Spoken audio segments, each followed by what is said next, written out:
Bonjour à tous. Mardi 13 juin, au Festival international du film d'animation d'Annecy, a été présenté en avant-première au public le nouveau film Seigneur des Anneaux de Warner Bros, La guerre des Rohirrim, qui sortira en salle le 12 avril 2024.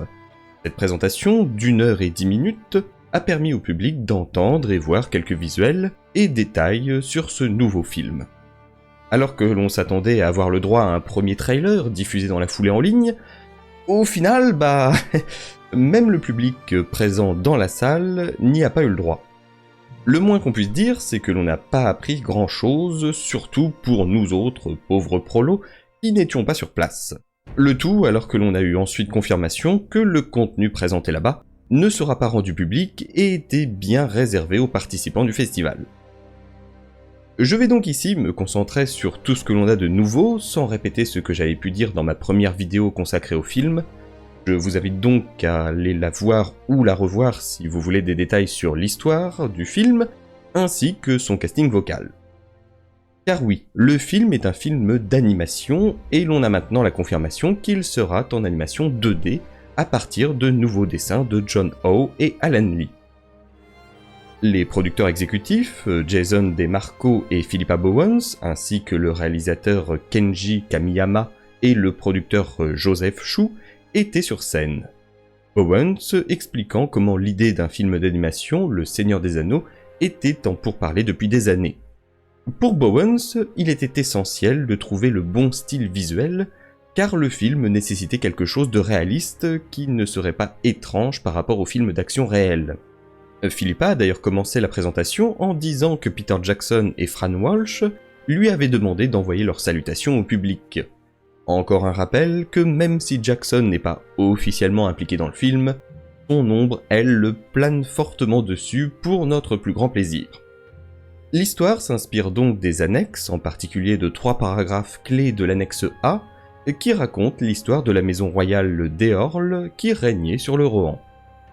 Dans les annexes, nous découvrons Helm Point-Marteau et ses enfants, Amma et Alette, et sa fille qui n'est pas nommée par Tolkien. Cette fille, nommée ici Hera, est le personnage principal de la guerre des Rohirrim et est interprétée par Gaia Wise. La question a été posée du choix de ce personnage pour raconter l'histoire, et Philippa Bowens a alors simplement répondu « Tous les autres meurent ». Merci pour le spoil, Philippa. Elle n'a pas tardé à souligner qu'ils ne voulaient pas qu'elle soit simplement une princesse guerrière. Au lieu de cela, ils se sont inspirés de l'histoire réelle, comme Tolkien le faisait souvent, avec Æthelflaed, dame des Merciens et fille du roi du Wessex, Alfred le Grand, qui a donc servi d'inspiration pour Hera. Æthelflaed a gouverné la Mercie à l'époque des invasions vikings de l'Angleterre et a joué un rôle clé dans la conquête du territoire danelaw détenu par les Danois. Le réalisateur Kenji Kamiyama a décrit Hera comme un garçon manqué, une jeune femme sauvage et vulnérable, n'étant ni une princesse en détresse ni une guerrière, avec un arc de personnage qui la voit grandir en temps de guerre. Le principal conflit est ici entre le roi Helm, joué par Charlie Cox, et un Dunlanding de sang rohirrique nommé Freka, estimant avoir une prétention au trône. Selon Bowens, les deux hommes pensent avec leurs muscles, et la proposition de Freka de marier son fils à la fille de Helm est l'incident qui commence la guerre titulaire. Kamiyama a mis l'accent sur le travail de conception des personnages, l'objectif étant d'atteindre le plus de réalisme possible, tout en restant reconnaissable entre tous. Un personnage clé est Wolf, l'un des principaux antagonistes. Selon Kamiyama, la première décision unanime concernant Wolf a été de le rendre sexy. Il va faire de très mauvaises choses, alors il vaut mieux qu'il soit quelqu'un de beau. Le résultat est très proche des films de Peter Jackson, mais sous forme d'animé. Cela s'applique aux personnages, qui ont l'air très détaillés et réalistes, tout en étant suffisamment caricaturaux pour suspendre l'incrédulité, ainsi qu'aux nombreux lieux connus des fans des films. En effet, ce film semble être taillé dans le même tissu que la trilogie originale Le Seigneur des Anneaux. Des dessins de John Howe et de certains artistes clés de Weta, à la musique intégrant beaucoup de corps et de chœurs. En ce qui concerne ce qui a été réellement montré, il n'y avait donc pas de bande-annonce, mais principalement des séquences inachevées, avec à la fin un montage de plans terminés. Parmi les illustrations conceptuelles présentées, il y avait des endroits familiers comme Edoras, Fort-le-Corps et Isengard, et je vais vous résumer ce que l'on peut trouver comme description et réaction. Le premier clip montré était l'ouverture du film, qui comprend une narration classique façon film de Peter Jackson, cette fois par Éowyn, interprétée de nouveau par Miranda Otto. On pouvait voir Hera monter à cheval au sommet d'une colline et nourrir un aigle géant. Plus tard, un autre clip montre la politique en jeu à Edoras, avec un seigneur du Rohan parlant des femmes guerrières. Peu de scènes de bataille ont été montrées, mais la fin du panel a donné un petit aperçu rapide de ce à quoi s'attendre, comme des batailles comprenant des olifants, beaucoup de bras coupés et beaucoup de chevaux. Cette dernière partie s'est rapidement avérée être l'un des plus gros défis pour l'équipe d'animation. Comme tout animateur vous le dirait, dessiner un cheval sans parler d'en animer un est incroyablement difficile et le Rohan tourne énormément autour des chevaux. Kamiyama et Joseph Chou ont expliqué que bien que le film soit animé en 2D, de nombreuses techniques et styles sont entrés dans la réalisation de la guerre des Rohirrim.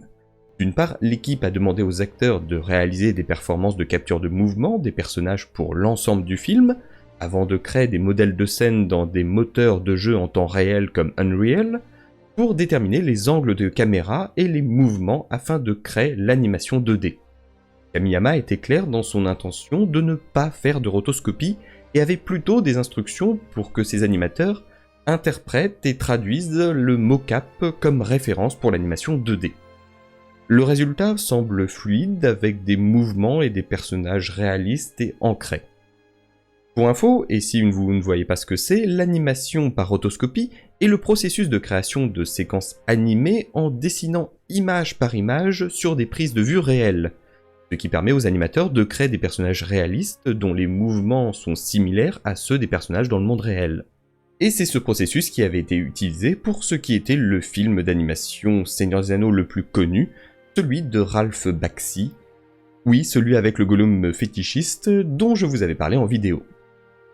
Cependant, certains témoignages de personnes ayant assisté au festival font état d'un style d'animation pouvant être comparé au style de Vinland Saga et d'autres animés japonais produits par Netflix, ce qui en a visiblement un peu dérangé certains. Une chose est en tout cas sûre, le style des films de Peter Jackson est apparemment parfaitement reproduit en animé. Et c'est à peu près tout. Oui, j'aurais bien aimé en apprendre un peu plus sur ce film d'animation, mais il faudra visiblement attendre le trailer officiel qui arrivera quand il arrivera. Alors, dites-moi ce que vous pensez de toutes ces informations.